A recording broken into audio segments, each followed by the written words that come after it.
Dua begal pembunuh karyawati di Kabupaten Bekasi, Jawa Barat diringkus polisi. Ironisnya para tersangka masih di bawah umur. Kami harus menghadapi proses hukum karena nekat melakukan aborsi.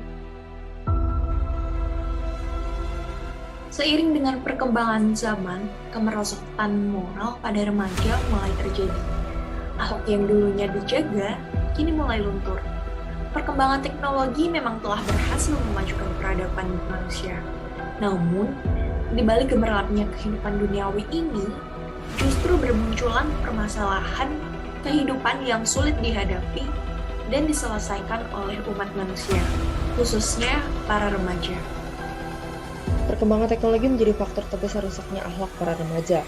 Tak sedikit dari remaja menyalahgunakan kecanggihan teknologi dengan membuka berbagai situs berbau pornografi dan konten negatif lainnya. Tak hanya remaja saja yang melakukan hal tersebut, bahkan seorang anak di bawah umur pun juga ikut menontonnya. Budaya Barat kini menjadi sebuah standar baru kehidupan para remaja yang menganggap bahwa kerusakan moral ini merupakan sebuah hal yang lumrah. Hijab kini bukan lagi sebuah pedoman bagi seorang wanita muslim untuk menjadikan wanita yang baik dan religius. Tak sedikit hanya mereka menggunakan hijab sebagai identitas.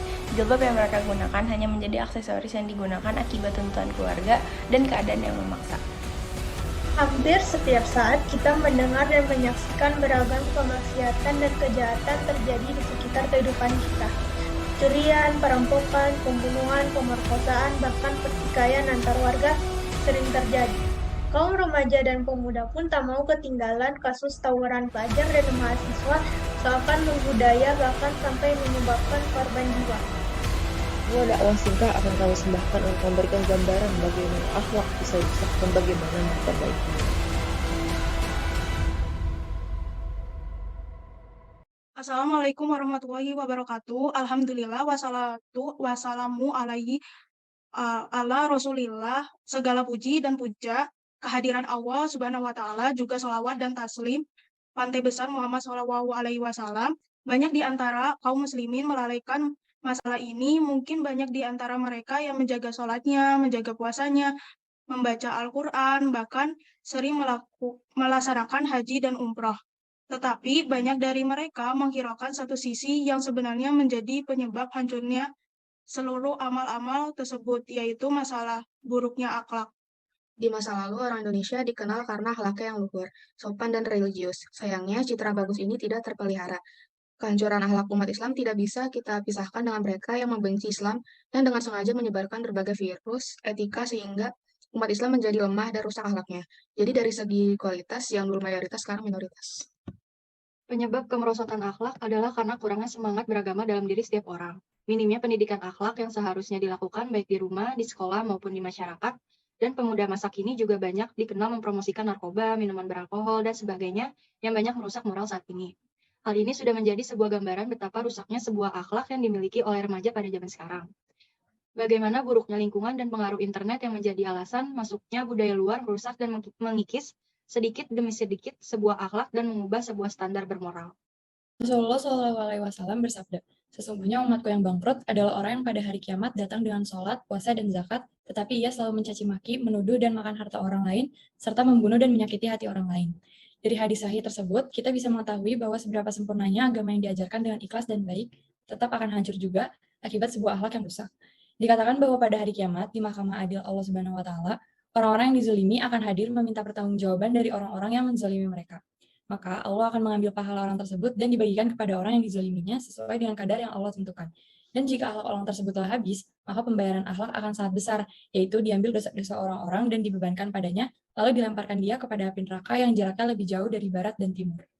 Sekali fenomena-fenomena sosial yang berkembang pada masyarakat kita yang tidak mencerminkan dari nilai-nilai yang telah kita tanam sejak kecil.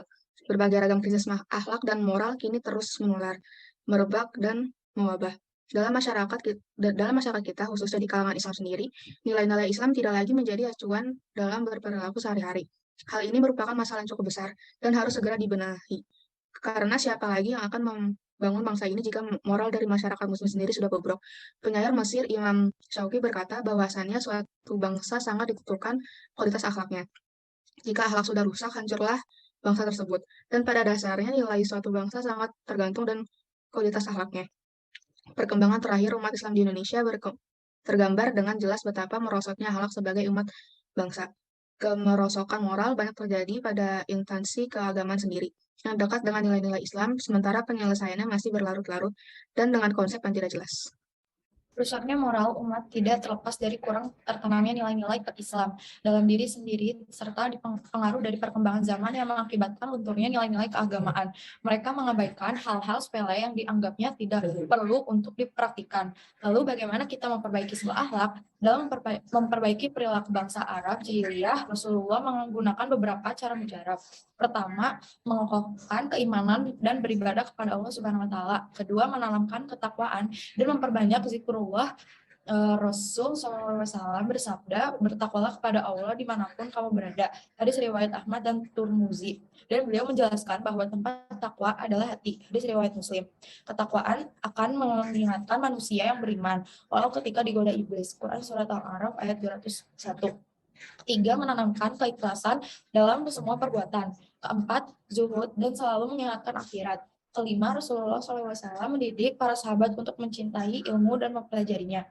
Keenam, memberikan teladan yang baik dan selalu paling terdepan mempraktikkan akhlak mulia.